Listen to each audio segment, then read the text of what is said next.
Our last movement of the form, single whip, left us facing off to the east.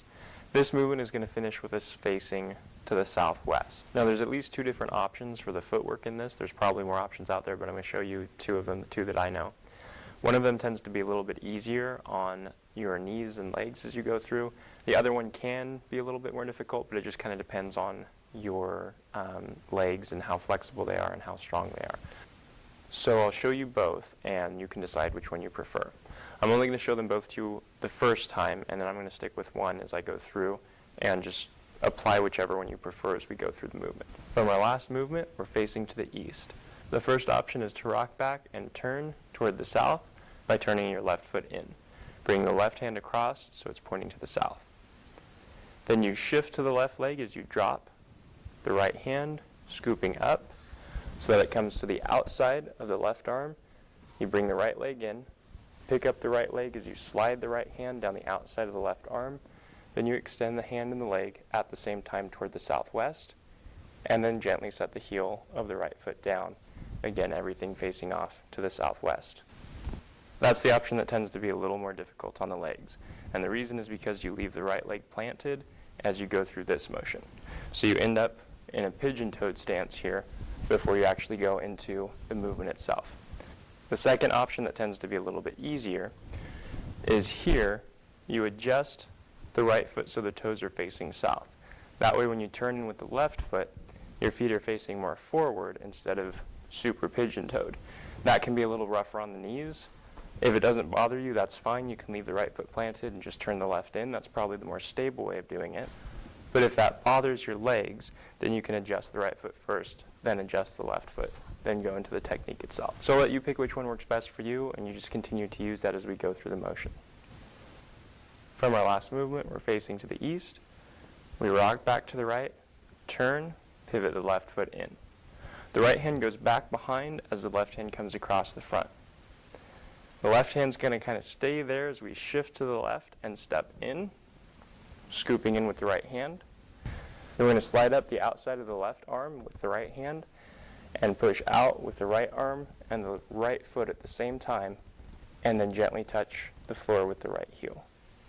So if you think about that left hand pushing across, say deflecting a punch, you're pushing it out of the way. Someone grabs that arm, so what you're doing is sliding to break the grip with the right hand on the outside, pulling the left hand in, and extending out with the right. So you want to make sure that the left hand pushes across, the right hand goes to the outside of the left arm. And then as you pull that left hand in, you push out with the right hand, off to the southwest.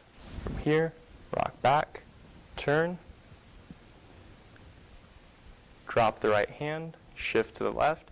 You're going to push across with the left hand as you step in with the right. Right hand slides along the outside of the left arm, extend out with the right arm and the right leg, and gently touch with the heel. And you're pushing out with the heel of the right foot when it extends. So think heel kick. Now I'll show you as if I had started the form facing this way. So this is my south, towards you is my west, away from you is my east.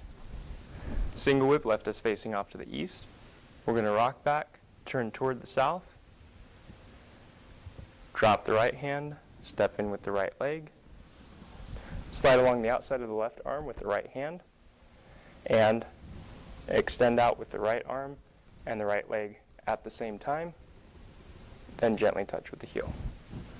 From single whip facing off to the east, rock back to the right leg, turn toward the south, pushing across the front with the left arm, drop the right arm, shift to the left leg, step in with the right leg, extend out with the right leg and the right hand, gently touch the heel of the right foot to the floor. Now I'm going to demonstrate as if I had started the form facing away from you. So again, this is south, this is east, this is west. Single whip left us facing to the east, rock back to the right leg, start to turn toward the south, bring the left hand across the front, shift to the left, bring the right leg and the right arm in, slide along the outside of the left arm with the right arm, and extend the leg at the same time as you extend the right arm. Gently touch the floor with the right heel. Rock back, turn toward the south, pivoting on the heel of the left foot, pushing across with the left hand. Shift to the left, bring the right hand and the right leg in, slide along the outside of the left arm, and extend out. Lower the right leg and gently touch the floor with the right heel. Now you're facing off to the southwest. Now I'm going to demonstrate as if I had started the form facing this way.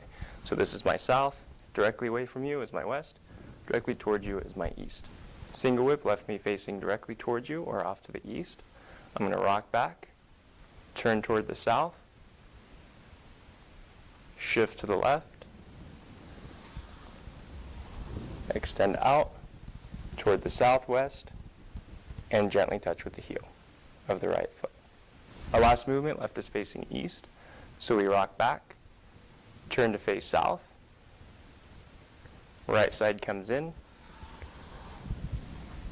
right side goes out toward the southwest, gently set the heel down, facing to the southwest. There are a couple things I would like to point out. The first is that the height of the kick is really up to you. You can kick much higher than I was kicking if you want to, or you can kick much lower. Where I was kicking is probably a fairly average place to kick, but if that's too high for you or too strenuous for you right now and you need to work up to that, it's not wrong, it's not a problem at all when you do your kick out to kick lower and set the heel down from there. That's a totally acceptable variation. The other thing I would like to point out is the hand positions. So when you come across and come under, you want the right hand palm towards you, and you're going to slide down the left arm. And as the right hand finishes sliding down the left arm, so when it finishes and it's going off the hand here, notice how it's turning. It was palm toward me, and it's now turning so that with the fingertips pointing off to the southwest, the palm is pointing off to the southeast, and the fingertips are pointing directly forward. This left hand stays in either next to the elbow or next to the shoulder. Anywhere in here is okay. Be sure that you keep that elbow down, protecting the ribs, protecting the solar plexus here, and the right arm is extended out. But again, it's not locked in place. There's a bend in it. As always, I hope you found this video very helpful. Thank you for watching.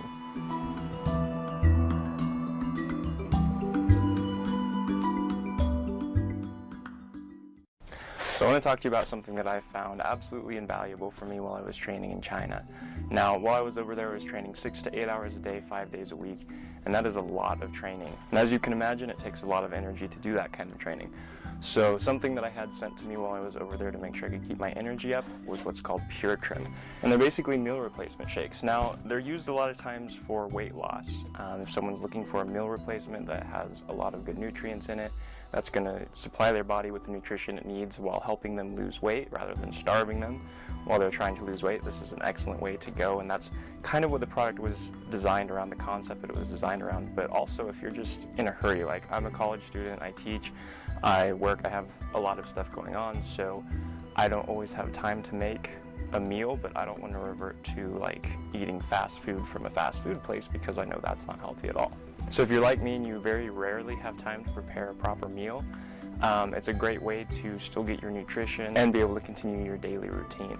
So it comes in a box like this. The box has 10 packets in it. So it's little packets like this, and each one of those packets is basically a meal replacement. So even if you're not in a hurry and you're not necessarily looking for a nutritious fast food, the thing that I love most about these shakes is that they give you a lot of energy. They don't have like caffeine or any of the other normal stimulants that you would find.